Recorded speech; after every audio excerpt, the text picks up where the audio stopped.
As we go through our spiritual awakening journeys, once in a while, we will screw up and we'll go off track and we'll end up, either indulging in very unhealthy habits, or we will indulge in, especially straight after a Kundalini awakening, we'll start indulging back in the mind again. And we can consider this going off track. We can create craziness in our minds, or we can create bliss with our minds.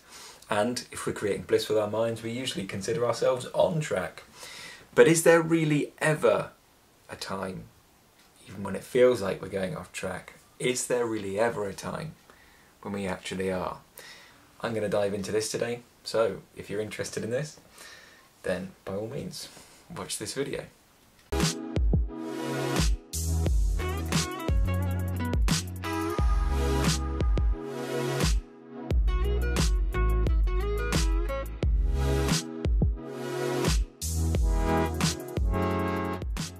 Along my early journey, I definitely went off track a lot. I would consistently, it almost seemed, every 3 or 4 months, go off track. I mean, with unhealthy habits, unhealthy addictions, thoughts, feelings, especially straight after a Kundalini awakening, when the mind comes back in, once the ego comes back in, we can go off track that way, can't we? We can start thinking that we've got it, we've got this experience inside of ourselves, and now we're better than others, or whatever it is in us that's going on.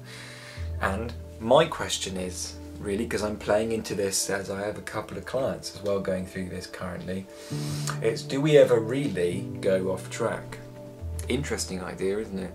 Because it certainly feels like we're going off track because we create a lot of negativity for ourselves, don't we? If we go through whatever it is, alcohol abuse, addiction, sexual frustration, it can feel like we're going off track. And I'm questioning whether that's really true, or is that negativity that's still coming up through you, is that still not you totally on track?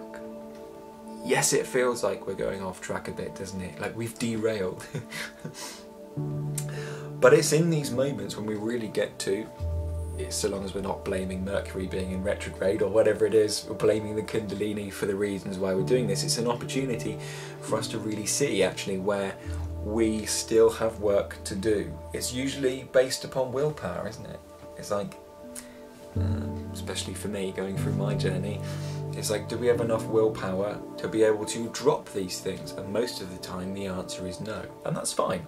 We can still consciously go about doing these unhealthy habits as the ego, shall we say, fades in and out and undulates like a pendulum, in and out, because it will do that for a while. After an awakening experience, the ego will come in and out and in and out and in and out, and it will get fine-tuned, fine-tuned, fine-tuned, fine-tuned, until we come to this point where we're in the driver's seat rather than the ego.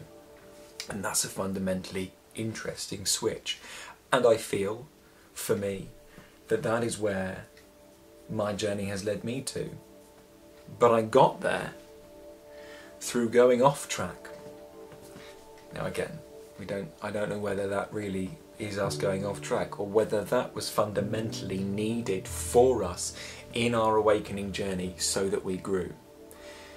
There's one argument that this is all divinely planned, and that all of these things, because they feel so, the bad things that we do are so tightly gripped to you, and these are the exact things that you needed because they feel so bad in you, or so naughty in you, or so taboo in you. These are the exact things that you specifically needed to sort of shred you apart, to make it feel like we're not on the journey, to make it feel like we're doing something that's totally not spiritual at all. And granted, most of it isn't spiritual at all, yes, but they're the things that are needed for you from this divine plan perspective to really break you apart. At least the version of you that you see yourself as currently, which is likely the ego, this I in the mind. Oh, you're stupid. Well, who's talking there? Because it's not you talking, it's talking to you. You're the witness, aren't you? But we take some time as we undulate through this pendulum of going off track and on track and off track and on track and feeling great, and then struggling to get our practice back together, you know, swimming under the water trying to get to the surface to try and breathe. And finally we do breathe, and then it's like, boof, life switches you back to off track. But is it not that off track and on track are the track? Is it not? Is life not showing you, by jumping off the track and by supposedly being on the track, is not life showing you where your ego is still able to grab your attention, still able to pull you from life? And I know from my journey, it's usually in the moments when we're feeling really vulnerable, really sad inside, or really, maybe it's caused by the external situation. Usually it's caused by us, because we're telling ourselves that we're stupid or rubbish or whatever it is itself. But it's, as soon as we become vulnerable in a moment, that's when the ego's got you, isn't it? It then can start dancing on the surface of our consciousness, and it will throw a couple of jabs, and then that's that. We feel this vulnerable feeling inside, and then because the ego's there and we're a bit vulnerable, we try and, this pain's here, because we try and then fill the hole inside of that pain by going to bad food, by filling the hole by going to alcohol, by filling the hole by going to sex addiction, or going to whatever it is in us that we try and fill this one inside, fill this hole inside, this one that doesn't feel safe in a moment. What we can do is we can send love to that one inside that doesn't feel safe. Bear in mind, it's only created from our childhood, through wounds that were created in our childhood that we weren't, you know, old enough or mature enough to deal with in that moment, so we didn't, and we carry it through. But now we are old enough to deal with it, aren't we? We're strong enough to deal with it, but we've enabled this bad, not bad, it's a bad word, but I'm just going to use it because I don't have anything else on my mind right now. These bad habits, we've been doing them for a long time now, sometimes even 20-30 years for some of us. So it does take then a little bit of time to stop these bad habits.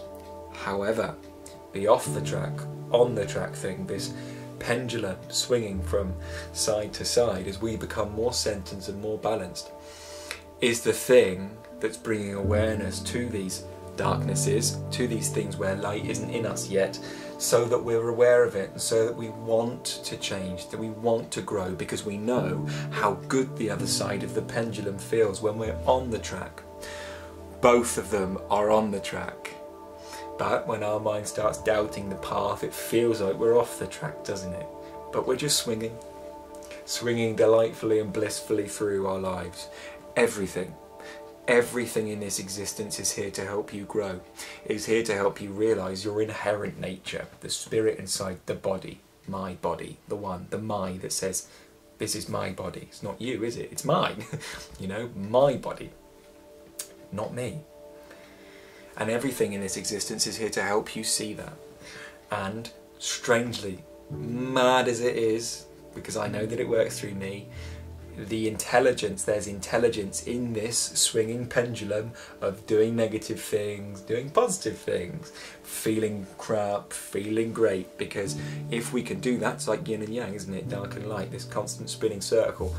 And as we get more stable, more aligned inside of ourselves, we can almost become the dot in the middle of the circle that doesn't move, can't we? And we can witness good and bad and it allowed to play out with inside of ourselves, but we're stable, right? We're the dot in the middle, observing these things play out inside of ourselves. And when we become that dot, we're already that dot, but when we're convinced and we know so deeply, intuitively, as a feeling sense, and we get less attached to the negative and the positive things that draw us apart in life, this play of duality, as we become more centered and more grounded in the being that isn't necessarily taken off track or on track, then we're really kind of beginning to do some good work.